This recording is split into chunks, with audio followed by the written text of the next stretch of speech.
हरे कृष्णा। श्रीमद् भागवत गीता पारायण का आज 13वां अध्याय पारायण करेंगे। तो चलिए शुरू करते हैं श्रीमद् भागवत गीता पारायण। इसका जो भी लाभ हो वह आपको समर्पित है। यहाँ पर मौजूद सभी दृश्य अदृश्य शक्तियाँ, जो भी लोग यहाँ पर मौजूद है उनको समर्पित है। उनका कल्याण हो, मुक्ति हो, भगवत प्राप्ति मिले, ऐसी मेरी शुभेच्छा है। तो आप श्रवण कीजिए। चलिए शुरू करते हैं पारायण। 13वां अध्याय। श्री कृष्ण बोले, हे कौन्तेय, यह शरीर क्षेत्र कहलाता है।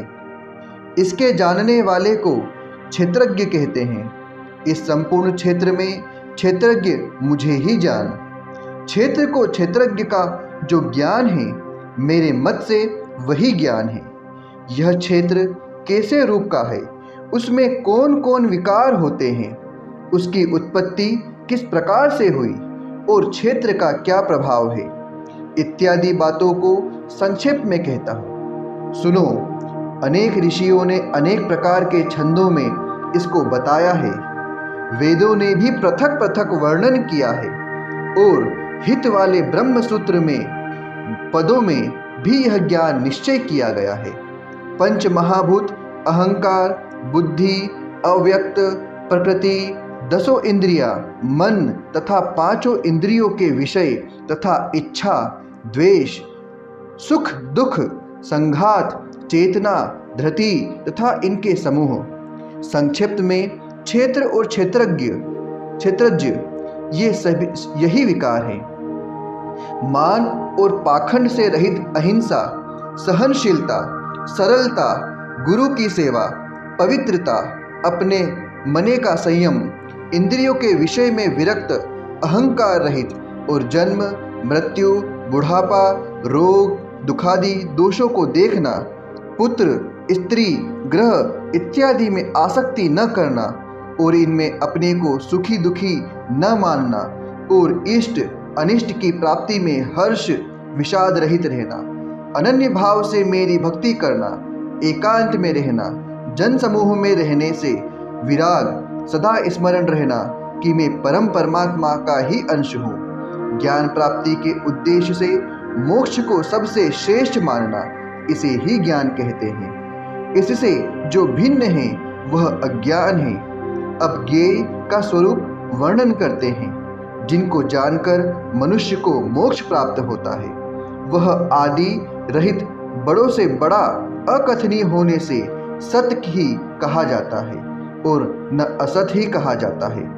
सब और उसके हाथ और चरण हैं, सब और नेत्र, सिर और मुख है, सब और कान हैं। वही जगत में सबको घेरे हुए स्थित है।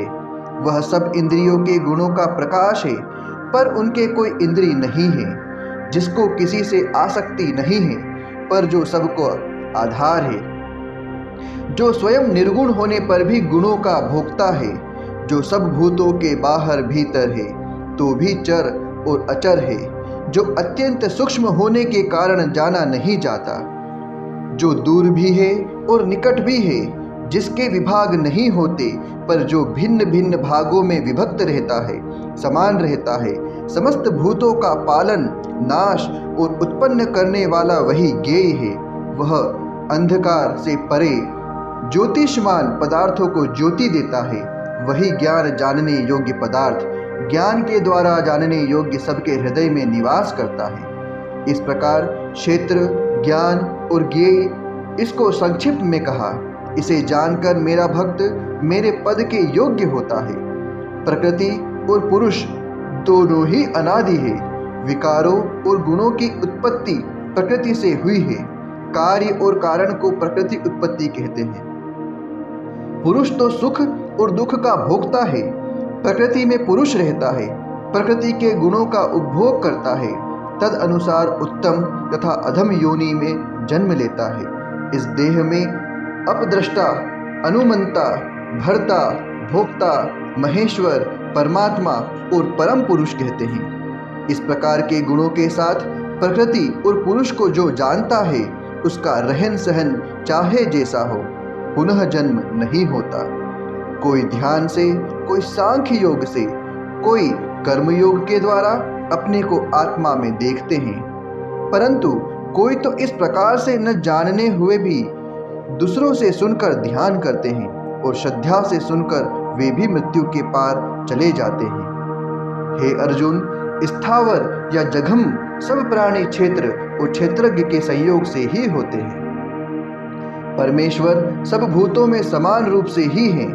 भूतों के नष्ट होने पर भी उनका नाश नहीं होता। इस भांति जो देखता है वही देवता है। सब में समान रूप से स्थित परमेश्वर को देखता हुआ जो अपनी आत्मा का नाश नहीं करता, वह उत्तम गति प्राप्त करता है। जो यह देखता है कि प्रकृति द्वारा सब कर्म होते हैं और आत्मा अकर्ता है, वही मानो देवता है। जब वह भिन्न भिन्न भूतों को परमेश्वर के बीच एक रूप देखता है और उसी से उनका विस्तार देखता है, तब वह ब्रह्म को प्राप्त होता है। हे कौन्तेय, अनादि और निर्गुण होने से परमेश्वर अव्ययी है। शरीर में रहता हुआ भी वह कुछ नहीं करता, न उसमें लिप्त होता है। जैसे आकाश सर्वत्र व्याप्त होने पर भी किसी से मिलता नहीं, उसी भांति देह में सर्वत्र व्याप्त यह आत्मा भी इसमें लिप्त नहीं होता। हे अर्जुन, जैसे एक ही सूर्य सारे लोकों को प्रकाशवान करता है, वैसे ही क्षेम समस्त क्षेम को प्रकाशित करता है। जो लोग ज्ञान दृष्टि से क्षेत्रज्ञ का भेद तथा भूतों की प्रकृति देखकर मोक्ष का उपाय जान लेते हैं, वे परम पद को पा लेते हैं। इति श्रीमद्भगवद्गीता सुपनिषद सुब्रह्म विद्या योग शास्त्रे श्री कृष्ण अर्जुन संवादे क्षेत्र क्षेत्रज्ञ विभाग योग नाम 13वां अध्याय। 13वां अध्याय समाप्त हुआ। इसके महात्म्य को हम पढ़ते हैं। श्री नारायण जी बोले, हे लक्ष्मी, अब 13वें अध्याय का महात्म्य सुनो। दक्षिण देश में हरि नामक नगर था। वहां एक व्यभिचारिणी स्त्री रहती थी। एक दिन एक पुरुष को उसने वचन दिया कि मैं अमुक स्थान में तेरे पास आऊंगी, तुम वहां चलो। वह पुरुष किसी और वन में चला गया और वह स्त्री ढूंढती ढूंढती हैरान हो गई, पर वह पुरुष न मिला। सांझ पड़ गई, तब वह गणिका प्रीतम का नाम लेकर पुकारने लगी। इतने में वह पुरुष मिला गया। दोनों प्रसन्न होकर बैठे कि इतने में एक शेर आया और गणिका को खा लिया। तब देवदूत धर्मराज के पास गणिका को ले गए। धर्मराज ने हुक्म दिया, इसको चांडालिनी का जन्म दो। श्री नारायण जी कहते हैं, हे लक्ष्मी, उसने गणिका की देह त्याग कर चांडालिनी की देह पाई। कई दिन पीछे वह एक दिन नर्मदा नदी के तट पर चली गई। वहां क्या देखा कि एक साधु गीता जी के 13वें अध्याय का पाठ करता है। उसे उसने सुन लिया। जब अध्याय पढ़ के भोग पाया तो तुरंत चांडालिनी के प्राण छूट गए। देवदाही पाई, आकाश से विमान आए जिस पर बैठकर वैकुंठ चली गई। तब श्री नारायण जी ने कहा, हे लक्ष्मी, यह 13वें अध्याय का महात्म्य है। जो प्रीति के साथ पढ़ते हैं उनका फल कहा नहीं जाता। अनजाने पन से पढ़े तो परम धाम को प्राप्त होते हैं। तो यह था इसका महात्म्य। आप लोगों का कल्याण हो, मुक्ति हो, भक्ति मिले, भगवत प्राप्ति हो, ऐसी मेरी शुभेच्छा है। जय श्री कृष्ण।